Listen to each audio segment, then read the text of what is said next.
अस्सलाम वालेकुम जी, मेरा नाम मोहम्मद उमर खान है और आप देख रहे हैं दी लॉ यूट्यूब चैनल। इस चैनल पर गुफ्तगू करते हैं हम लॉ, लैट, लॉ गैट और LLB 5S के हवाले से। तो अगर आप नए स्टूडेंट हैं, नए कैंडिडेट हैं, इस चैनल पर पहली बार तशरीफ़ लाए हैं तो इस चैनल को ज़रूर सब्सक्राइब करें ताकि इस तरह की मज़ीद अपडेटेड वीडियोज़ हम आप तमाम कैंडिडेट्स की खदमत में बर वक्त शेयर कर सकें। आज के इस लेक्चर में हम डिस्कस करने वाले हैं लॉ एडमिशन टेस्ट के हवाले से कुछ इंपॉर्टेंट MCQs को। आप तमाम लोग जानते हैं कि 9 जून 2024 को साल 2024 का दूसरा लॉ एडमिशन टेस्ट कंडक्ट होना है। इसके लिए स्टूडेंट्स प्रिपेयर कर रहे हैं और इस टेस्ट में सबसे ज़्यादा वेटेज जो होती है वो बेसिकली ऑब्जेक्टिव सेक्शन की होती है और यही वो सेक्शन है जो स्टूडेंट्स को कंफ्यूज करता है, उनके लिए हर्डल्स क्रिएट करता है। तो ये वीडियो सीरीज़, इसके पहले वीडियोस भी इस चैनल पर मौजूद हैं जिसमें मैं आपके साथ इंपॉर्टेंट MCQs, इंपॉर्टेंट क्वेश्चंस वगैरह शेयर करता हूं। तो आपने जो है वो इस वीडियो सीरीज़ के साथ इंटरेस्ट रहना है। इसकी पहले जो वीडियोज़ आ चुकी हैं उन तमाम वीडियोज़ का लिंक आपको डिस्क्रिप्शन में मिलेगा। उनमें आप तमाम स्टूडेंट्स के साथ मैंने इंपॉर्टेंट क्वेश्चन शेयर किए हैं। तो अगर आप इन क्वेश्चंस को कर लेते हैं और इन क्वेश्चंस को सॉल्व करते हुए, आपको पढ़ाते हुए जो इंस्ट्रक्शंस मैंने शेयर किए हैं आप उनको फॉलो कर लेते हैं तो आप ऑब्जेक्टिव सेक्शन में अच्छा स्कोर कर सकते हैं। तो बगैर वक्त ज़ाय किए हम जो है वो स्क्रीन पर चलते हैं और इंपॉर्टेंट क्वेश्चंस को जो है वो सॉल्व करना स्टार्ट करते हैं। अब लॉ एडमिशन टेस्ट के हवाले से जो भी इंपॉर्टेंट क्वेश्चंस हैं वो इस सीरीज में, जिस तरह मैंने आपको बताया कि मैंने शेयर किए हुए हैं, इस पर्टिकुलर वीडियो में हम पाकिस्तान स्टडीज़ और जनरल नॉलेज के सेक्शन में से कुछ क्वेश्चंस को डिस्कस करेंगे।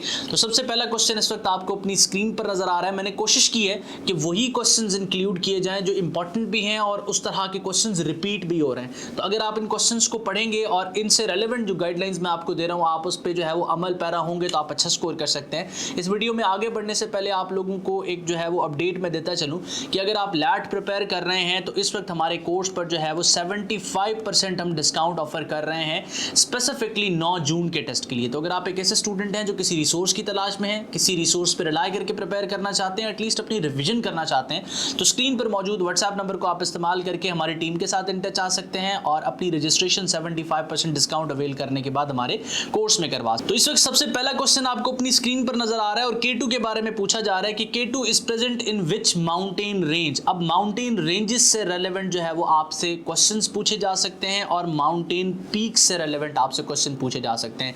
K2 के बारे में अगर हम और इंपॉर्टेंट फैक्ट्स देखें तो आपने सबसे पहले K2 की जो हाइट है उसके बारे में सर्च करना है और इसके साथ साथ K2 जो है वो सेकंड हाईएस्ट पीक है, फर्स्ट कौन सी है आपने इस बारे में भी सर्च करना है और वो कहाँ पर प्रेजेंट है आपने इस बारे में भी सर्च करना है। खैर, मौजूदा सवाल जो है वो पूछ रहा है कि K2 जो है वो कौन सी माउंटेन रेंज में प्रेजेंट है। तो K2 basically Karakoram mountain range में है।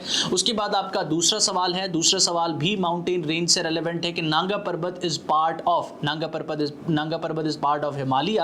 उसके बाद तीसरा क्वेश्चन है कि which range is called roof of the world. अब आपने इस पर कंफ्यूज नहीं होना, आपको इंटरनेट पे इससे रेलेवेंट और भी आंसर्स मिल रहे होंगे, कुछ किसी और प्लेटू के बारे में बता रहे होंगे, लेकिन यूनेस्को की वेबसाइट से आप जो है वो अगर इसका आंसर लेंगे जो कि ऑथेंटिक और रेलेवेंट होगा तो उसमें आपको पमीर प्लेटू के बारे में बताया जाएगा कि रूफ ऑफ द वर्ल्ड जो है वो पमीर प्लेटू है।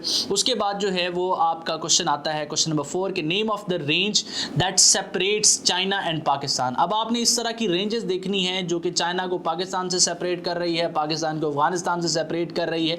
तो अब चाइना को पाकिस्तान से सेपरेट करने वाली जो माउंटेन रेंज है वो कराकरम रेंज है। इसके बाद पांचवा क्वेश्चन, जिस तरह मैंने आपको बताया कि माउंटेन रेंजेस से रेलेवेंट है और इसमें पूछा जा रहा है कि पाकिस्तान और अफगानिस्तान को सेपरेट करने वाली ये इनके दरमियान जो है वो कौन सी माउंटेन रेंज है, तो वो हिंदू कश रेंज है। उसके बाद छठा क्वेश्चन है। अब छठे क्वेश्चन से एक और टॉपिक स्टार्ट हो रहा है और ये डैम से रेलेवेंट है, ठीक है। तो ये अब आपने देखना है कि जो वर्सक डैम है ये इस क्वेश्चन में पूछा जा रहा है कि कहाँ, किस प्रोविंस में सिचुएटेड है, लेकिन आपने ये देखना है कि वर्सक डैम बेसिकली किस रिवर पर है, ठीक है, ये आपने सर्च करना है। तो खैर, अगर इसके बारे में बात की जाए कि वर्सक डैम कहाँ पर सिचुएटेड है तो ये खैबर पख्तूनख्वा KP के। उसके बाद आपका क्वेश्चन नंबर 7 है, which city in Pakistan hosted the OIC conference in 1997।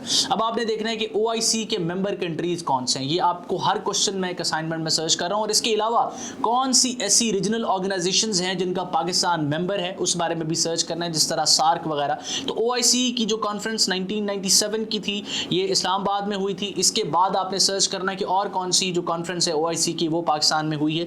इसके बाद in which year the OIC founded. अब OIC जो है वो 1969 में जो है वो बनी है। और जिस तरह मैंने आपको बताया कि इसके बेसिकली आपने जो है वो मेंबर्स को भी सर्च करना है और ये भी सर्च करना है कि इसका हेडक्वार्टर कहाँ पर है। उसके बाद defence day is observed on 6 सितंबर। अब इस तरह के मुख्तलिफ जो इंपॉर्टेंट डेज हैं इंटरनेशनल या हमारे लिए जो नेशनल डेज हैं उनके बारे में भी आपने सर्च कर लेना है। इससे रेलेवेंट भी क्वेश्चंस आया करते हैं। Then when was the first Pakistani postal stamp issued, तो जुलाई 1948। अब कुछ लोगों को डेट्स को याद करने में मसला होता है। अगर आप एग्जैक्ट डेट याद नहीं कर सकते, जिस तरह सबसे पहले आता है डे, उसके बाद आपका आता है मंथ, उसके बाद आपका आता है ईयर, तो आप अगर डे याद नहीं कर सकते, मंथ याद नहीं कर सकते, तो एटलीस्ट आपको साल का पता होना चाहिए। इस तरह के क्वेश्चंस में वैसे कन्फ्यूजन क्रिएट होती है क्योंकि सारे के सारे साल एक जैसे हैं। अगर आपने 1948 को याद किया हुआ है तो ये 47 वाला तो यहाँ से आप क्रॉस कर देंगे, बाकी 3 के दरमियान आपको कन्फ्यूजन होगी। तो इसके लिए ज़रूरी है कि आप मंथ और ईयर को एटलीस्ट कवर कर लें, ताकि अगर आपको दिन ना भी आता हो तो मंथ और ईयर आपको जो है वो कवर आपने किए हुए हों। उसके अलावा नेहरू रिपोर्ट के बारे में, अब ये बेसिकली क्वेश्चन सोर्स्ड है पाकिस्तान मूवमेंट से, ठीक है, पाकिस्तान मूवमेंट से रेलेवेंट ये क्वेश्चन है और पाकिस्तान स्टडीज़ के सेक्शन में से आया हुआ है। अगस्त 1928 को जो है वो नेहरू रिपोर्ट आ रही। इस इवेंट को के रेलेवेंट जो है ना मुख्तलिफ जो और इवेंट्स हैं उनके बारे में भी आपने स्टडी करनी है, जिस तरह से जो है वो 14 पॉइंट्स ऑफ जना के बारे में, साइमन कमीशन के बारे में, और इसके बाद जो राउंड टेबल कॉन्फ्रेंसेज हुई हैं उसके बारे में आपने जो है वो सर्च कर लेना है। देन शाहजहां मॉस्क के बारे में, अब ये मुख्तलिफ इंपॉर्टेंट हिस्टोरिकल प्लेसेस से रेलेवेंट भी क्वेश्चन आता है। इस क्वेश्चन से ये चीज़ आया है कि शाहजहां मॉस्क जो है वो 1647 में जो बनी है वो कौन से शहर में है, तो ठट्ठा के शहर में। इससे रेलेवेंट भी आपने सर्च करना है। अब ठट्ठा से रेलेवेंट और चीज़, मकली का जो कब्रिस्तान है, एशिया का लार्जेस्ट जो है वो बेसिकली कब्रिस्तान है, उस बारे में भी आपने सर्च करना है। इस तरह की जो हिस्टोरिकल प्लेसेस पाकिस्तान में मौजूद है, जो एंशियंट साइट्स पाकिस्तान में मौजूद हैं, आपने उनके बारे में भी सर्च करना है। देन आपके सामने क्वेश्चन नंबर 13 है कि विच पास कनेक्ट्स पाकिस्तान विद अफगानिस्तान। अब जो मुख्तलिफ किस्म के पासेस हैं, ठीक है, इनके बारे में भी क्वेश्चन आपसे पूछे जाते हैं, तो यहाँ इसका आंसर है खैबर पास।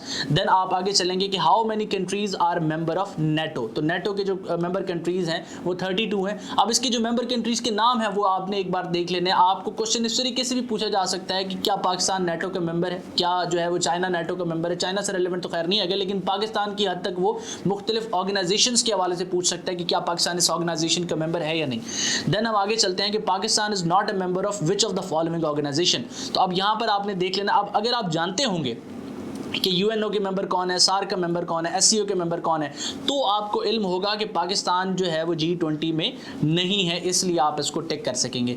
देन जो है वो पीस पाइपलाइन के बारे में पूछा जाता है कि पीस पाइपलाइन जो है वो कौन सी पाइपलाइन का, तो ईरान और पाकिस्तान के दरमियान जो गैस पाइपलाइन है उसका दूसरा नाम जो है वो पीस पाइपलाइन है। Then deepest part of the earth is Mariana Trench. अब ये क्वेश्चन भी जो है वो रिपीट हुआ करता है। Then earth surface is divided into 7 continents. उसके बाद the lowest point of Africa is Lake Assal. Then question number 20 आपकी स्क्रीन पर है। The highest waterfall in the world is Angel Falls. उसके बाद the Death Valley in California US is famous for hottest area. Then question number 22 the largest ocean in the world is Pacific Ocean. उसके बाद question number 23 आप अपनी screen पर देख रहे हैं कि स्ट्रेट ऑफ जिब्राल्टर कनेक्ट्स। अब स्ट्रेट्स के बारे में मैं प्रीवियस लेक्चर्स में भी आपको बताता रहा हूँ। मैंने आपको कहा है कि स्ट्रेट की डेफिनेशन आपने सर्च करनी है, उसके बाद जो मुख्तलिफ इंपॉर्टेंट स्ट्रेट्स हैं आपने उनके बारे में भी सर्च करना है, वो जोग्राफिकली कहाँ लाए करती हैं, किन जो है वो वाटर्स को कनेक्ट करती हैं, किन कंट्रीज़ के दरमियान, किन कॉन्टिनेंट्स के दरमियान जो है वो लाई करती हैं, ये चीज़ें भी आपने देखनी है। तो जिब्राल्टर, स्ट्रेट ऑफ जिब्राल्टर जो है वो एक फेमस स्ट्रेट है, ये मेडिटेरियन सी और अटलांटिक ओशन को जो है वो कनेक्ट करती है आपस में। देन स्विस कैनाल के बारे में पूछा जा रहा है। अब स्विस कैनाल से रेलेवेंट इंपॉर्टेंट आपने जो फैक्ट्स हैं वो सर्च कर लेने हैं। ये कब कंस्ट्रक्ट हुई है, तो ये 1859 से लेके 1869 के दरमियान जो है वो स्विस कैनाल कंस्ट्रक्ट हुई है। इसका पर्पस आपने देख लेना है कि क्यों कंस्ट्रक्ट हुई है। अब ये चाहे एमसीक्यूज में आपको हेल्प ना कर रहा हो इसका पर्पस, लेकिन आप अगर इसके पर्पस को सर्च करते हैं, एक बार इसको विकिपीडिया पे पढ़ लेते हैं, तो आप इससे, इस इवेंट से जो है ना आप इसको डिस्क्रिप्टिवली पढ़ चुके होंगे। फिर किसी भी किस्म का एमसीक्यूज अगर आपसे पूछा जाएगा आप उसका आंसर कर सकेंगे। देन आप देखेंगे Aswan dam is in Egypt, ठीक है। उसके बाद the largest copper producing country is China. अब आपने देखना है कि जो ये प्रोड्यूसर्स होते हैं ना मुख्तलिफ किस्म के, जिस तरह से ऑयल के बारे में पूछा जा सकता है, कॉटन के बारे में पूछा जा सकता है, टी के बारे में पूछा जा सकता है, किसी भी चीज़ का जो लार्जेस्ट प्रोड्यूसर होगा उस हवाले से क्वेश्चन आ सकते हैं। तो इस परस्पेक्टिव से भी आपने सर्च करनी है चीज़ों को। Then Gulf of Mannar is located in Indian Ocean. Strait, अब ये एक और क्वेश्चन स्ट्रेट से आ गया कि straight of Florida connects gulf of Mexico with Atlantic ocean. उसके बाद straight of Florida is located between Cuba and Bahamas. उसके बाद साइक्लोन के बारे में पूछा गया है कि साइक्लोन क्या होता है, a large system of winds. तो ये 30 वो क्वेश्चंस थे, ये 30 ऐसे क्वेश्चंस थे जो खुद में टॉपिक्स थे। हर क्वेश्चन एक टॉपिक से सोर्स था और वो टॉपिक आपके लिए प्रिपेयर करना मैंडेटरी है, इंपॉर्टेंट है अगर आप लैट के ऑब्जेक्टिव सेक्शन में अच्छा स्कोर करना चाहते हैं। मैं उम्मीद करता हूं कि इससे पहले जो वीडियोस मैंने बनाई हैं जिसमें आपके साथ इंपॉर्टेंट मैंने क्वेश्चन शेयर करने की कोशिश की है ऑब्जेक्टिव से, वो वीडियोस और साथ साथ ये वीडियो जो आपके साथ मैंने शेयर किया, और मैं कोशिश करूंगा कि टेस्ट से पहले जो वीडियोस अपलोड हों वह आप लोगों के लिए हेल्पफुल हों। अपना बहुत सारा ख्याल रखें। किसी भी सवाल या कन्फ्यूजन की सूरत में आप जो है वो हमारा नंबर यूज़ कर सकते हैं या फिर हमारा जो स्टूडेंट का ग्रुप है आप उसको ज्वाइन कर सकते हैं। अल्लाह आपका हामी और नासिर हो। हमेशा आप तमाम स्टूडेंट्स की कामयाबी के लिए दुआ गो। उमर खान उसकी टीम। अल्लाह हाफ़िज़।